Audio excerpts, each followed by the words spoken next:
Olá, apaixonados por arte, tudo bem por aí? Eu espero que sim, eu sou Rafael Pavlina, assessor e professor de arte, e esse é o nosso podcast para falar de arte e educação.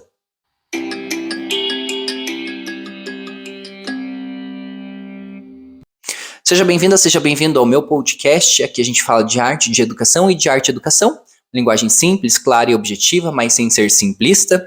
E o tema de hoje você já deve ter visto aí no título ou na capa desse podcast. O episódio de hoje a gente vai discutir uma frase muito famosa, que arte é coisa de gente rica, ou desocupada, ou de bicho grilo. Você provavelmente já deve ter ouvido, ou já deve ter falado, ou já deve ter pensado também sobre isso, né? Quem é que consome arte? Quem produz arte? Quem fala sobre arte? Quando eu fui me formar na faculdade, e eu falei para minha família que eu ia fazer arte, primeiro a minha mãe ficou feliz, porque eu ia fazer uma graduação, mas a pergunta foi, mas você vai fazer o que com arte? Você vai viver de quê? Você vai ser professor? Como que você vai viver? Para que serve a arte? E essa é uma pergunta que ecoa no meu cérebro até hoje em dia, né? Depois ela entendeu o que eu estava fazendo, mas muitas vezes a gente vive numa sociedade que ela espera que tudo sirva para algo específico.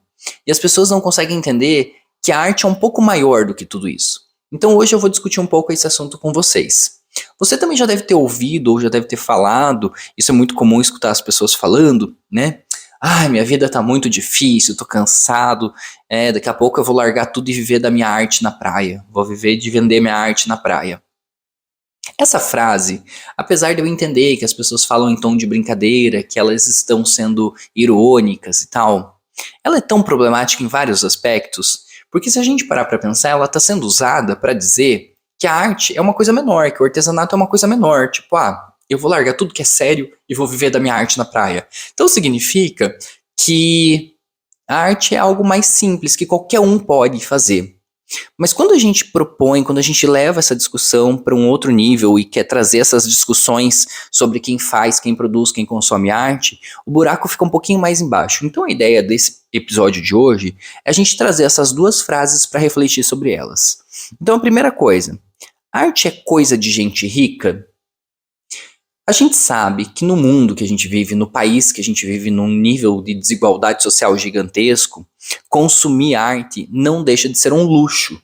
Porque a gente sabe que as pessoas que consomem arte, que frequentam os museus, as pessoas que sabem, que entendem sobre arte, normalmente elas pertencem a um grupo social de classe mais elevada. Mas isso não é por acaso, isso é por uma construção histórica daquilo que se acreditava ser arte. Então vamos voltar um pouquinho na história da arte, na história da humanidade, entender de onde vem esse conceito de que arte é coisa de gente rica. Se a gente parar para pensar, lá na nossa história, na história da humanidade, e de quem produzia arte, quem consumia arte, vamos voltar desde lá dos egípcios, onde a gente tinha os escravizados, que eram as pessoas que produziam as pirâmides, a arquitetura, que produziam, que trabalhavam, que colocavam a mão na massa, e nós tínhamos as pessoas que eram as detentoras dos poderes, né? Então vamos pensar aí no faraó, nos sacerdotes, nas pessoas que recebiam aquilo. A gente não tem escrituras específicas de quem eram as pessoas que produziam as artes, né? Os hieróglifos, as pinturas, os sarcófagos, mas a gente sabe quem usufruía, que eram os donos, né? Os sacerdotes, os faraós, as pessoas que tinham poder econômico. Portanto, desde o Egito, se a gente parar para pensar, já existia uma produção, já existiam pessoas que produziam e existiam pessoas que consumiam. E as pessoas que consumiam normalmente eram pessoas ricas. Se a gente for avançando na história da arte e for parar para pensar lá no Renascimento, lá na época da Idade Média e depois Renascimento, a gente vai entender que quem detinha a grana, o poder para contratar o artista para pintar, a pessoa que tinha dinheiro para consumir arte, eram as pessoas da nobreza, eram os reis, eram os bispos, eram tanto a parte da nobreza, da realeza, quanto a Igreja Católica. Então, nesse momento, a arte ela era feita e voltada extremamente para as pessoas elitistas, para as pessoas que tinham grana, para as pessoas que tinham poder aquisitivo. Então, nesse momento histórico, sim, a arte era voltada. Você está querendo dizer que não existia arte popular? Existia, mas a difusão desse processo, a difusão desses processos históricos, artísticos, eram muito baixa, porque para a pessoa acessar a arte, ela tinha que ter, primeiro, os momentos livres, ela precisava frequentar lugares que ela não podia entrar. Então, são nesses grupos que são excluídos da sociedade que vão surgir manifestações artísticas, movimentos artísticos que conversam muito com aquilo que a gente vai chamar de cultura popular hoje. Vou dar um exemplo nesse contexto nos dias atuais. Vamos pensar ali, anos 60, anos 70, anos 80. Quantos grupos artísticos, manifestações, movimentos artísticos vão surgir justamente para contrapor essa ideia de uma arte para poucos, de contrapor essa arte para a elite. Então, os próprios artistas, os próprios artesãos, as próprias pessoas comuns, de baixa renda, começam a se manifestar e começam a criar esses produtos e criar arte justamente para contrapor essa ideia da arte para a elite. Vamos voltar lá para trás de novo. Então, quando a gente fala sobre essa ideia de que a arte é para gente rica, pensando no contexto histórico, a arte também servia para separar essas classes sociais, para separar as pessoas que tinham o conhecimento, que tinham um nível social hierárquico mais alto, maior, e as pessoas de classe baixa, tanto financeira quanto intelectual. Aqui a gente pode usar o Bourdieu, que vai falar lá do capital cultural, que vai falar que quanto mais conhecimento se tem, mais parte da elite cultural você vai pertencer.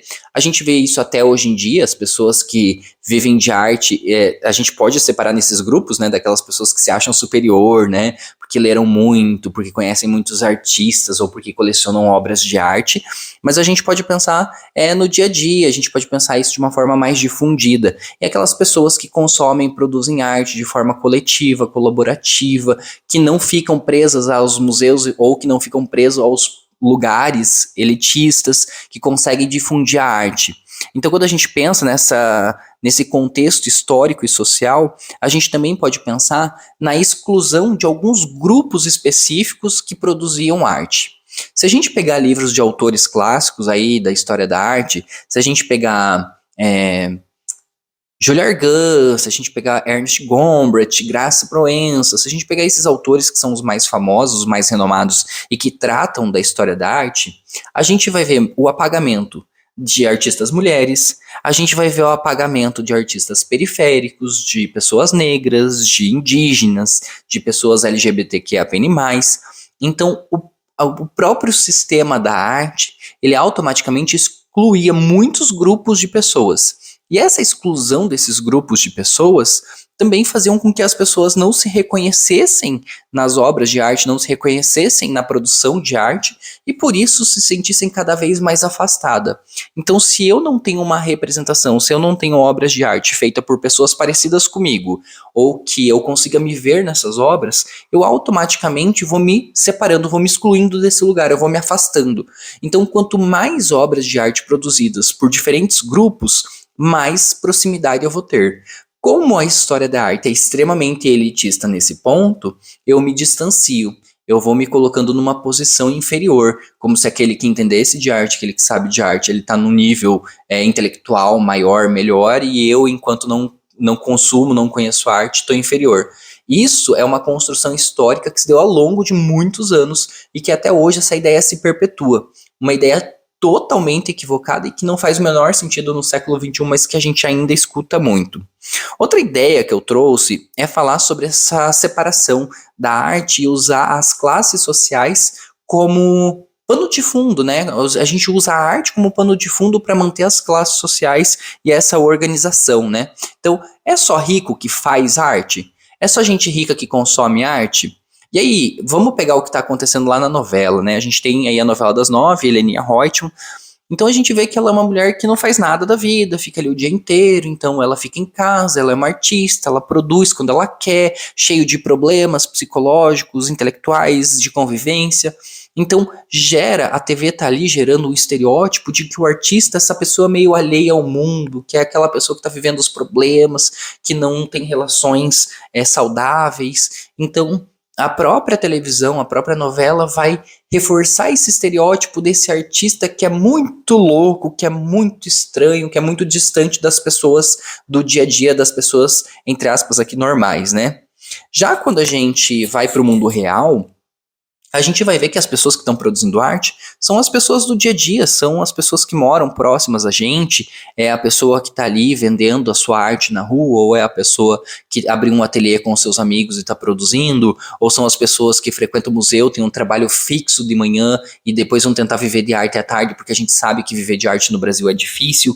Então, pensar nessa separação, né, pensar que só gente rica que produz, a gente vai fazendo essa manutenção do preconceito. Então, qualquer pessoa pode produzir arte. E aí a gente vai ter aqueles artistas ou os artesãos que vão produzir arte a partir do seu conhecimento, né, os mestres, né, aqueles que antigamente a gente chamava da arte naif, que é aquela pessoa que não estudou para fazer arte, mas a gente vai ter também a arte daquelas pessoas que foram fazer uma faculdade, que foram buscar um conhecimento, que foram buscar cursos que produzem a arte. Hoje em dia, aí, com o Instagram, com o TikTok, a gente pode ver que o acesso à arte se difundiu de uma forma muito grande e que as pessoas consomem, podem consumir em diferentes frentes, em diferentes lugares, não necessitando ir para um lugar específico para isso. Então, se há um tempo a gente tinha obras de arte, a gente tinha artistas em lugares específicos, hoje com as redes sociais a gente consegue difundir a arte de uma forma bem mais expandida. Um exemplo disso, se a gente pensar no histórico da arte, pensar nos dias atuais, é a questão da produção de arte em lugares que não eram convencionais. Vamos pensar nas periferias. E aqui eu quero puxar lá na sua memória, lembrar que as periferias, muitas vezes, principalmente nas cidades maiores, as periferias elas foram construídas, elas foram estruturadas a partir do fato da sociedade, das classes, empurrarem para as periferias, empurrar para as margens das cidades, as pessoas que eram mais pobres, as pessoas pretas, as pessoas que tinham menos acesso a estudo. Então as periferias, elas vão sendo constituídas justamente com esse olhar de segregação, de separação, né, das pessoas que são inferiores àquelas que estão nos grupos maiores das cidades.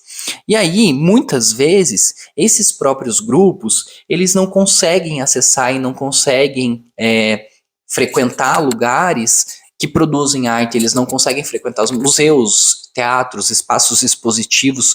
Muitas vezes essas pessoas se sentem acuadas de estarem em lugares. Eu passei por uma situação essa semana, estava num restaurante com uma amiga, a gente estava procurando algum lugar para comer, a gente entrou num lugar para comer, e assim, era o único lugar que eu achei na cidade, era uma cidade diferente da minha, e quando a gente entrou e eu sentei ali e fiquei esperando para ser chamado, o lugar que a gente tava, a gente não tinha percebido, mas era um lugar extremamente elitista. E eu fiquei sentado ali, fiquei observando aquelas pessoas, e as pessoas me olhavam com um olhar de julgamento, as pessoas me olhavam com um olhar de o que você tá fazendo aqui? Porque eu me visto de uma forma simples, porque eu tava ali meio perdido no mundo, porque eu dava risada, então eu me senti extremamente desconfortável de estar naquele lugar e a gente desistiu. Por que eu trouxe esse exemplo? Você imagina você frequentar um museu. Para quem vive disso, quem frequenta o museu toda hora, como eu, que estou sempre nos museus grandes, pequenos, estou sempre conhecendo pessoas, acessar um museu já é uma experiência muito própria. Mas você imagina uma pessoa que não tem estudo, que não tem conhecimento, ou que não tem informações sobre aquilo, você entrar no museu, que é um espaço todo silencioso, todo ornamentado, e que normalmente fica um segurança na porta que te dá uma aflição, tipo, ai, será que ele vai me segurar? Será que eu posso entrar? Normalmente ele fica na posição do lugar que você precisa passar, ou é um lugar tão silencioso que você tem vergonha de perguntar na recepção se você pode entrar ou não.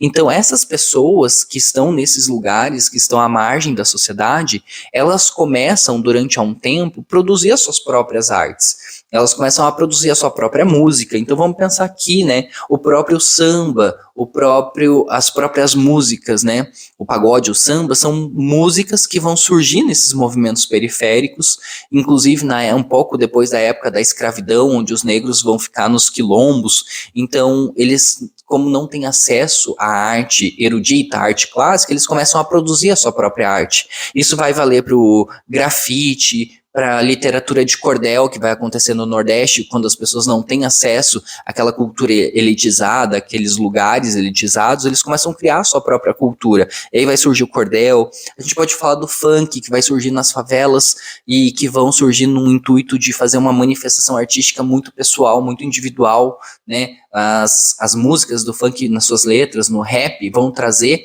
a vivência daquelas pessoas que estão naqueles lugares. E isso vai mostrar pra gente que a arte ela não deve, nunca deveria ter sido, e ela não deve ser elitista ou separatista, ela deveria transformar a vida das pessoas, e por isso esses grupos vão fazendo a sua própria fama, sua própria cultura, sua própria manifestação artísticas populares. E muitas vezes esse processo artístico ele é menos valorizado ou ele chega a ser desvalorizado. Então vamos pensar, muitas vezes quando eu estou falando de arte nas escolas para os professores, eu escuto, mas funk não é cultura, mas funk fala palavrão, mas funk não presta. Ou seja, a gente está colocando uma tarja de que a cultura popular não importa. O que importa é a cultura do museu. O que importa é o Van Gogh, o que importa é a elite que está lá no museu. E a arte que é feita no dia a dia na rua não importa. Isso vale muito também quando a gente fala de artista local, né? Então, o artista que está lá no museu, lá na cidade grande, ele é bom, ele é importante. E aí o artista local, que é o senhorzinho que pinta paisagens que está ali na praça, ele não tem importância. Então, a arte, ela tende a ser essa separatista, ser elitista, e a gente tem que tomar cuidado com os nossos discursos e entender que a arte, ela não é esse bicho de sete cabeças que as pessoas não possam entender, mesmo com menos estudos. Então, vamos lá. Eu aí fiz um outro paralelo pensando nessa relação que todo trabalho artístico, independente se é uma pessoa que estudou ou não, independente se é uma pessoa rica ou pobre, independente se está no centro urbano ou se está no centro mais afastado, né, afastado do centro urbano ou está no centro periférico, a gente precisa lembrar que trabalho artístico, ele tem que se afastar daquele mito que é algo meio que espiritual, que é uma inspiração, que é algo que vem um dom de Deus. Arte é produção, arte é pesquisa, arte é trabalho. Então a arte, ela é um trabalho técnico que precisa de disciplina, que precisa de estudo prático, e se não tem o estudo, você precisa da pesquisa prática, onde você vai constantemente tentando entender a sua própria produção, tentando entender o que você está fazendo, o que você está consumindo. Então, quando a gente coloca desse lado um pouco espiritual a arte, né, nesse entendimento meio de algo que está pairando numa nuvem no ar, a gente também afasta as pessoas, porque aí fica complexo de entender. Então, se eu não entendo, eu não consumo. Então, a gente precisa colocar efeitos práticos na vida das pessoas. A gente precisa colocar as questões da arte no dia a dia para que as pessoas possam entender e elas entendam que o processo artístico não é espiritual e não é um dom de Deus, é um projeto, é uma pesquisa, é um estudo sobre aquilo que está sendo visto, aquilo que está sendo feito.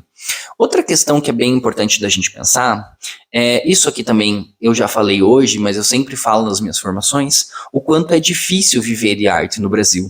Por essa desvalorização, por essa elitização. Então, se eu quero viver da minha arte, do jeito que eu sou, eu tenho que ser um pé rapado, eu tenho que ser uma pessoa pobre, eu tenho que ser uma pessoa que não tem nada, eu tenho que ser uma pessoa que não acumulou bens. Ou eu tenho que ser muito rico, que eu não dependa da arte. Então, se eu vender um quadro, tudo bem, se eu não vender, beleza.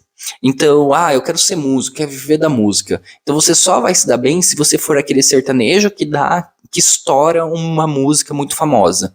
Mas a gente sabe que viver de arte não é esses extremos. E aí, como no Brasil viver de arte é muito difícil, requer um empenho constante das pessoas, é óbvio que as pessoas que têm mais dinheiro vão conseguir se manter com a arte muito mais fácil, porque se vende um quadro ou não vende, tanto faz. Então, eu sou de uma família rica e vou viver da música. Como você não depende do seu trabalho para viver, aí sim é fácil você viver da arte. Mas quando você é uma mãe de família, um pai de família, quando você depende do teu trabalho, quando você precisa trabalhar para trazer o alimento para dentro de casa, pensar que a arte, que você vai viver da sua arte, é muito mais difícil. Porque é extremamente instável, a arte no Brasil é instável, em questão financeira. A gente precisa lembrar que a gente precisa de políticas públicas que defendam os artistas. Quantas vezes eu já ouvi pessoas falando mal da lei Rouanet, da lei Paulo Gustavo, da lei Aldir Blanc? São pessoas que falam mal, mas que não fazem ideia do que se trata, não fazem ideia de como funcionam e não sabem que num país que não tem assistência, não tem políticas públicas que defendam artistas, que defendam produções de arte, num país como o nosso, a gente não produziria nada de arte se não fossem esses pequenos incentivos. Isso pensando que isso é muito recente, essas leis, esses incentivos são coisas recentes. Então, se a gente parar para pensar no nosso histórico enquanto sociedade, enquanto país, se a gente tivesse essas políticas públicas de uma forma constante mais antigas, talvez a gente estivesse em um outro patamar de arte, mas a gente ainda está engatinhando, a gente ainda sofre muito com isso, porque a gente tem que fazer 10 mil coisas ao mesmo tempo. Vou dar o exemplo do professor artista. Muitas vezes quem se forma em artes visuais, por exemplo, quer viver da arte, quer produzir arte, quer ser um pesquisador em arte, mas ele precisa dar aula. Então, quantas vezes eu chego para dar aula, dar curso de formação para professores, e os professores que estão lá são pessoas que fizeram bacharelado em artes visuais e depois precisaram esticar ali uma licenciatura, fazer anos a mais de licenciatura, porque não estavam conseguindo viver de arte, e aí precisaram fazer uma licenciatura para complementar a renda para poder ficar em sala de aula. E muitas vezes aquele professor que tem sala de aula fala: eu queria muito produzir, eu queria desenhar, eu queria pintar, eu queria tocar um instrumento, mas eu não consigo, porque eu estou 40 horas em sala de aula para dar aula, então eu não tenho tempo para estudar, para praticar, para fazer outras coisas. Então essa ideia de que dá para viver de arte? Dá, mas para algumas pessoas é muito mais fácil, porque se eu não dependo disso, se não é a minha fonte de renda principal, eu posso dar o meu jeito, eu posso dar uma esticada, eu posso pensar em possibilidades. Agora, se eu dependo da minha vida, do meu dinheiro, se eu que faço o meu salário, se eu que vou atrás das minhas coisas, é óbvio que as pessoas mais pobres vão vão ter menos acesso à arte, enquanto as pessoas ricas vão ter mais acesso. Outro aspecto que é importante da gente parar para pensar é o quanto a arte é importante na questão da formação humana, criticidade, caráter, intelectualidade. Eu posso falar por conhecimento, eu posso falar por estudos, que a gente sabe que pessoas que consomem arte, pessoas que produzem ou que consomem arte, elas conseguem ter um pensamento, raciocínio lógico muito mais evoluído, muito mais desenvolvido, tem um olhar crítico para imagens muito mais bem desenvolvido do que pessoas que não têm acesso à arte. Então, quanto mais você estuda arte, mais você consegue educar o teu olhar para duvidar daquilo que está sendo posto para você, mais você consegue ser crítico ao mundo. Agora a gente está aí com a onda da inteligência artificial, então quanto mais você pensa sobre o mundo, quanto mais conhecimento de arte você tem, mais você consegue fazer reflexões sobre o mundo que você está vivendo. E aqui entra em todas as ideias, né? A função da arte, ela é denunciar, ela é apresentar, ela é questionar. Sempre que eu estou dando curso de formação, eu escuto no final: nossa, eu vim para um curso de arte e eu não imaginei que você fosse tocar nesse assunto. Quais são os assuntos? Desde política, desde formação integral do ser humano, desde história, desde manifestações, movimentos. Por quê? Quando a gente fala em arte, a gente pensa numa arte específica ali, né? Seja na pintura, seja na escultura, na gravura, na música, na dança, no teatro. Mas a arte, ela perpassa todos os aspectos da sociedade, todos. Então, desde o atravessamento da questão política, posicionamento político, aos partidos, a forma como se acumula dinheiro, a forma como se acumula riqueza, a arte, ela consegue perpassar todos esses aspectos. E aí, quando eu consigo fazer leituras sobre esses aspectos, quando eu consigo pensar sobre a arte nesses lugares, quando eu estou aprendendo arte, o meu olhar vai ser mais crítico sobre essas coisas. Eu consigo estabelecer relações diretas, eu consigo fazer análises críticas sobre as coisas que eu vivo. Então, a arte tem um papel de instrumentalizar a pessoa para que ela consiga pensar por ela mesma sobre as coisas que ela vê. Então, eu sempre falo para os alunos também, né? Por que a gente ensina a arte? Para ensinar as crianças a pensarem por elas mesmas, para duvidar daquilo que vem pronto, para questionar aquilo que aparece. Então, se eu estou ensinando arte e eu estou ensinando pessoas a pensarem por elas mesmas, a gente vem para o outro tópico. A gente vai pensar naquela arte que pode modificar a realidade das pessoas. Lembram que eu falei que arte é coisa de gente rica ou coisa de gente desocupada ou bicho grilo? Então, se eu instrumentalizasse, se eu começasse a dar arte para todo mundo, se as pessoas pudessem consumir arte, pudessem produzir arte, pudessem frequentar lugares que têm arte, isso significa que essas pessoas se tornariam mais pensantes, mais críticas, mais reflexivas. E será que é isso que é a ideia do governo? Será que essa é a ideia das pessoas que estão no poder? Que as pessoas mais pobres, que as pessoas que têm menos acesso à arte e à cultura tenham esse acesso? Se esse acesso que elas tiverem à arte vai mudar o pensamento delas, será que eu quero isso? Será que eu quero que as pessoas pensem por elas mesmas? E aí a gente vai ter a manutenção das coisas como elas estão agora. Então, se é só gente rica que acessa a arte, se é só gente rica que acessa a cultura, isso não é por acaso, isso também passa por um projeto político, né? Outra coisa que eu trouxe aqui é quando a gente fala no bicho grilo, né? Vou vender minha arte na praia.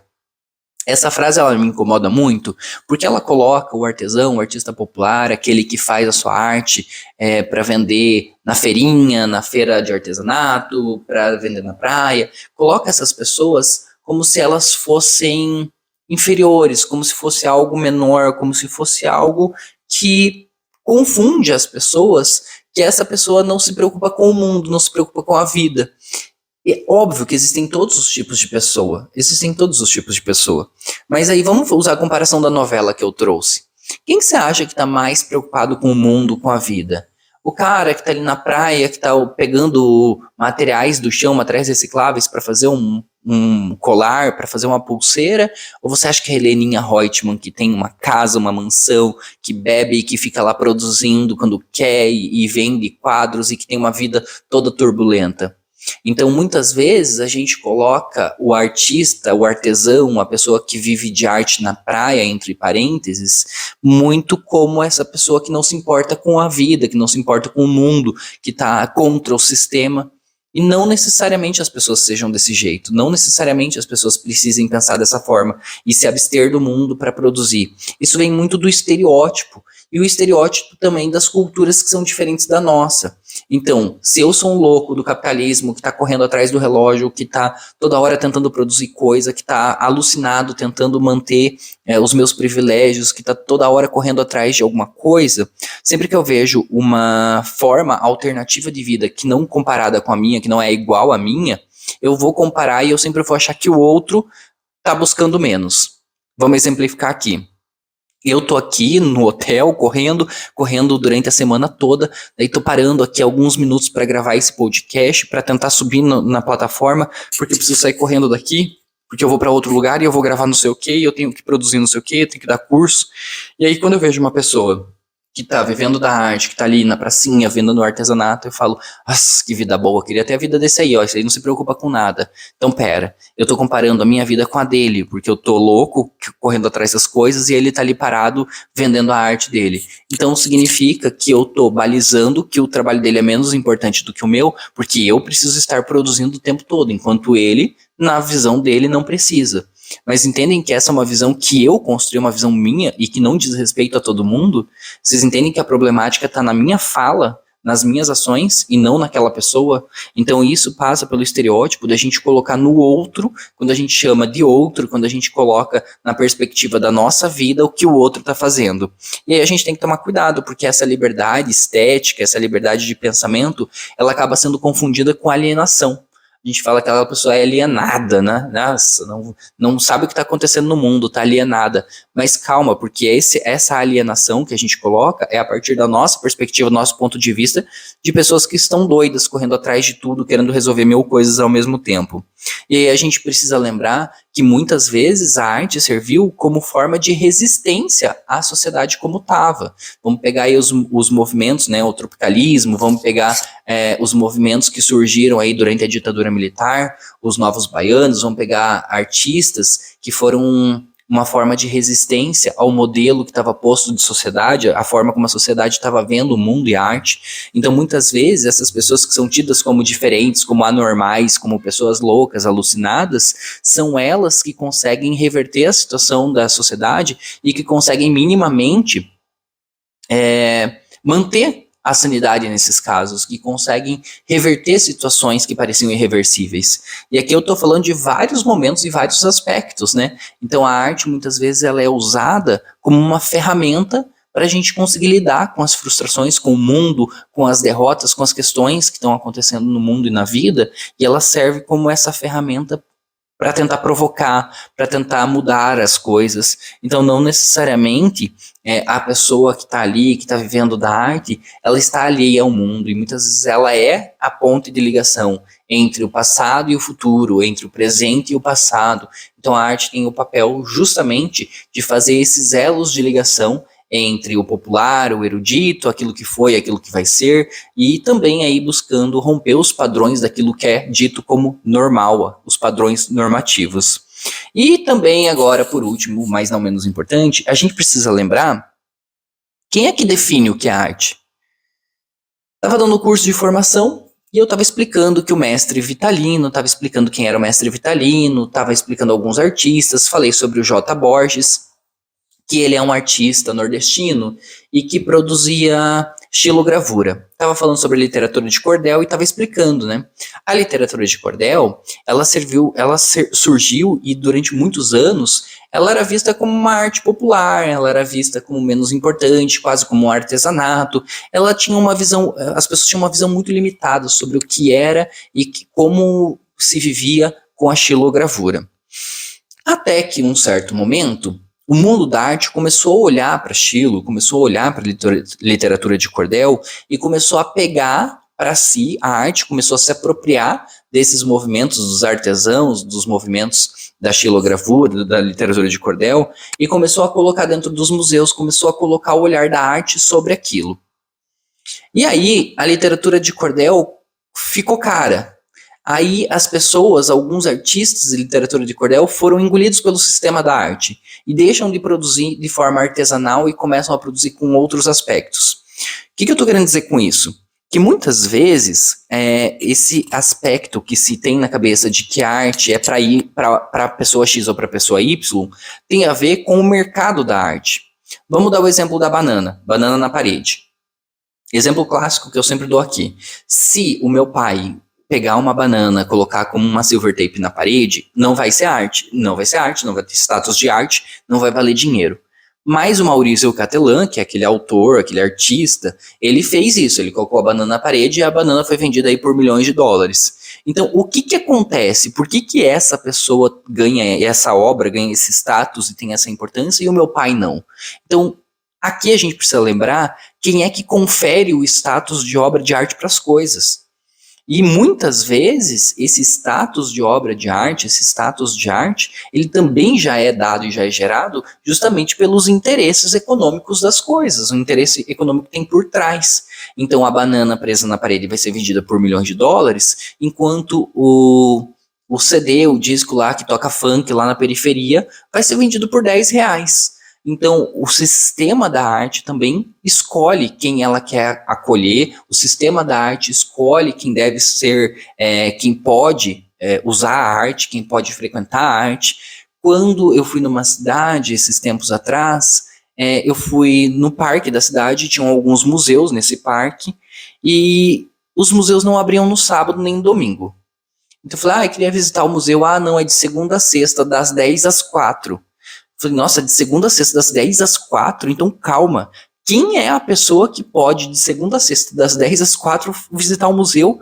A pessoa não pode trabalhar, a pessoa não pode ter vida, porque o único dia que o trabalhador tem para curtir, para conhecer as coisas, normalmente é num domingo, num sábado ou num domingo, e aí o museu não abre, então significa que quem vai frequentar aquele museu, quem vai consumir arte, são as pessoas da elite, que não trabalham durante a semana.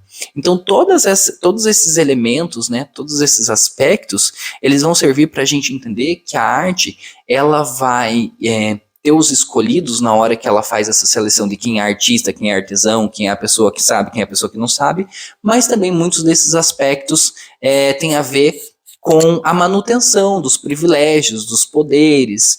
E aí eu vou trazer uma última reflexão aqui no nosso quadro, mas que é para você pensar. Eu sei que eu abri várias caixinhas aqui e não fechei algumas, mas é para você parar para pensar que quando a gente fala em arte, muitas vezes a gente fica segregando em quem pode e quem não pode, quem consome e quem não pode consumir, quem tem liberdade para fazer e quem não tem, quem pode viver disso e quem não pode. Então, na verdade, mais do que trazer respostas, eu queria trazer essas reflexões para ficar na tua cabeça, para te incomodar, para que isso te incomode e você tenha que pensar de que forma você consome arte, de que forma você produz arte, de que forma você entende o mundo da arte, o mercado da arte. Então essas são algumas reflexões que eu quero trazer aqui e vou trazer uma última aqui no nosso quadro. O que está acontecendo? O que está acontecendo? O que é isso? No quadro que está acontecendo de hoje, eu quero justamente retomar o que eu estava falando no episódio e aí trazer para questão específica do professor de arte em sala de aula. Como eu falei, muitas vezes a arte ela é vista como algo meio sagrado, que é aquilo que está lá no museu, que é aquilo que está longe da gente. E aí a minha pergunta é para você, enquanto professor, como é que você tem tentado desconstruir esse rótulo com os seus alunos? Quando a gente fala em arte, você tem trazido só artistas clássicos, só os brancos, homens, ricos, europeus que já morreram? Você tem trazido para os seus alunos só aquele repertório de artistas específicos e famosos que estão nos livros? Ou você tem trazido para a sala de aula artistas diferentes, artistas contemporâneos, mulheres, negros, LGBTQIA+, pessoas que estão fazendo arte hoje em dia? Quando você fala de música, você fala do Chopin, você fala do Beethoven, mas você também está falando da periferia, você está falando dos MCs, você está falando do break, você está falando do street dance, você está falando da cultura. Quando você fala de cultura, a gente está pensando só na cultura eurocêntrica, então a gente vai falar só na dança ucraniana, no grupo folclórico italiano, ou você também está trazendo o maracatu, você está trazendo o cacuriá, você está trazendo a ciranda de roda. Então, muitas vezes, os professores de arte, eles acabam promovendo uma certa manutenção desses privilégios e uma manutenção da arte, da cultura só para as pessoas ricas e brancas, porque o professor não toma consciência de que a escola pode ser um lugar para romper esses padrões de entender que a arte é só para gente rica, ou de romper esse padrão de que para você que não quer nada com o mundo, não quer nada com a vida, vai viver da sua arte na praia. Então, a aula de arte ela pode ser uma ferramenta para a gente desconstruir esses estereótipos, só que a gente só vai conseguir desconstruir esses estereótipos problemáticos se a gente tiver conhecimento para isso. Se a gente tiver engajamento para isso, se o professor entender o seu papel enquanto sociedade, se o professor entender o seu papel enquanto produtor de arte, consumidor de arte, é trazer para as crianças, é para trazer para os alunos que todas as pessoas podem consumir arte. Rafael, mas eu moro em Caixa Prega do Sul, não tem teatro, não tem cinema, não tem nada. É exatamente por isso que a gente tem que trazer esses conteúdos para a sala de aula, para mostrar para o aluno que existe e para fazer com que ele queira ou consumir, sair dali para consumir, ou que ele brigue para que isso aconteça na cidade dele. De novo, eu estava nessa formação e as professoras me provocaram, falaram, nossa, você está falando que tem que ir no museu, mas o museu mais próximo daqui é 4 horas de carro. Pois bem, a gente precisa encher as paciências do poder público até que o poder público olhe para a sua cidade e construa, porque acesso ao lazer, acesso à cultura é para todo mundo. Eu estava vendo uma entrevista de um produtor de conteúdo que eu gosto muito, que fala sobre livros, e a pergunta da entrevistadora era mais ou menos assim, mas por que a gente lê? Para que serve a leitura? E aí ele responde, gente, nem tudo que a gente faz tem que ter um efeito prático, tem que ter uma resposta de uma servidão, de para que serve. A arte, ela não tem aspecto útil, a gente não precisa pensar na utilidade da coisa, a gente pode pensar no que a arte é o caminho que você vai percorrer para aprender sobre a utilidade das coisas. Então a arte é o senso estético, é o gosto, é o prazer, é o gozo, é o êxtase, é o conhecimento, é o despertar, é o olhar crítico. Quando você consome arte, quando você vive de arte, quando você frequenta museus, quando você vai em exposições, quando você assiste apresentações, peças de teatro, quando você escuta músicas, você está alimentando o teu ser, você está alimentando a sua alma, você está alimentando o seu intelecto, você está aumentando as possibilidades de se tornar um sujeito mais esperto para o mundo, mais crítico, mais intelectualizado. E é isso que transforma a sociedade. A arte vai transformar por meio da sensibilidade, por meio da experiência estética, por meio do gosto. Então, para que vai servir a arte? Ela não tem que ter uma função específica, mas se fosse para a gente denominar uma função, é para melhorar a humanidade, para melhorar as nossas relações, para melhorar o mundo que a gente vive. E de que forma você está fazendo isso com os seus alunos? De que forma você está levando isso para dentro da escola?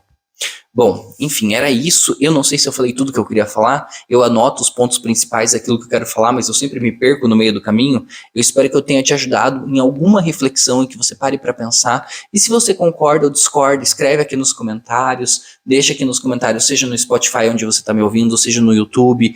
Também me segue nas redes sociais, você sabe, é Prof. Rafael Pavlina. Tem o meu perfil no Instagram, o canal para falar de arte e educação no YouTube. E se você quer mandar a sua pergunta, o seu áudio, a sua reclamação, reclamação, sua sugestão, um pedido, você pode fazer isso comigo lá pelo Instagram, pelo direct do Instagram. Você também pode fazer pelo WhatsApp. É só entrar no link que está na bio do meu Instagram. Lá tem um canalzinho que você clica e você fala direto comigo pelo WhatsApp. Mas também pode mandar por e-mail, pode falar aqui pelos comentários, eu sempre estou lendo e respondendo, certo? Eu espero que você tenha gostado desse debate de hoje e que te traga muitas reflexões. Te vejo em breve. Tchau!